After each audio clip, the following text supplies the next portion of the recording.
வணக்கம். இந்த வீடியோ பதிவு வந்து கோயத்திலிருந்து பண்ணிட்டு இருக்கேன். இதெல்லாம் ஃபுல்லாக உப்பு மண் ஆயிடுச்சு. இது வந்து ஃபுல்லாக பாலைவனத்தில் உப்பாயிருச்சு. எப்படின்னா இங்கே பார்த்தா தெரியும். அதான் இந்த சொல்கிற கீழே இருந்து கிடைக்கிற மீத்தேனு, கச்சா எண்ணெய் எல்லாம் எடுக்கிறது.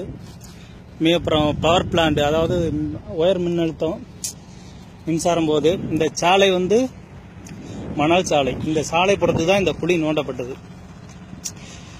இந்த குழியில் கிடக்கிறது வந்து இப்போ இந்த வெள்ளையாக கிடக்கிறது வந்து ஃபுல்லாக எல்லாம் உப்பு. இந்த உப்பு எப்படி வந்துச்சுன்னா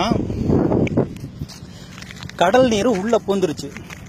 கடல் நீர் உள்ளே பூந்தோடனே கச்சா எண்ணெய் எடுக்கிறது தடைப்பட்டுருச்சு. அப்போ என்ன பண்ணாங்கன்னா உயர் அழுத்த மின் கீழே வந்து உள்ள அழுத்தத்தை கொடுத்துட்டாங்க. அழுத்தத்தை கொடுத்தோன்னே என்னாச்சுன்னா எல்லாம் பிதுங்கிட்டு பூமியை பொழந்துக்கிட்டு மேலே வந்துருச்சு. இதுதான் இப்போ பாருங்க, நான் கையை வச்சு எடுக்கிறதெல்லாம் உப்பு. கடலுக்கும் இதுக்கும் சம்பந்தம் கிடையாத ஒரு இடத்துல இருக்கு. இங்கே வந்து கடலுக்கு அதுக்கும் சம்பந்தமே கிடையாது. அந்த இடத்துல தான் இது ஃபுல்லாக உப்பு. இது ஃபுல்லாக உப்பு. நீங்கள் பார்க்குறதெல்லாம் பாருங்க, ஃபுல்லாக உப்பு தான். சம்பந்தம் இல்லாத ஒரு இடத்துல வந்துருச்சு. பாலைவனத்திலேயே இந்த நிலைமைன்னா விளையிற நெடுவாசல் கதிராமங்கலத்துக்கெல்லாம் என்ன நிலைமைன்னு பார்த்துங்க. இதை ஏன்னா இங்கிருந்து ரெக்கார்டு வீடியோ பண்ணுறேன்னாக்கா நிறைய பேர் வீடியோ பண்ணியிருக்காங்க. இருந்தாலும் ஆதாரணமாக காட்டணும் அப்படிங்கிறதுக்கு தான்.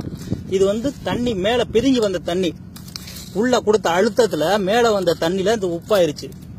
சரியா? தண்ணி இந்த அளவுக்கு கிடந்தது பாருங்க, தெரியும் உங்களுக்கு. இந்த அளவுக்கு கிடந்த தண்ணி பாருங்க, இதெல்லாம் உப்பு பாருங்க. இதெல்லாம் அப்படியே உறைஞ்சு போய் இப்போ உப்பாயிருச்சு. இது மண்ணோட கலந்துருக்க உப்பு. புரியுதா?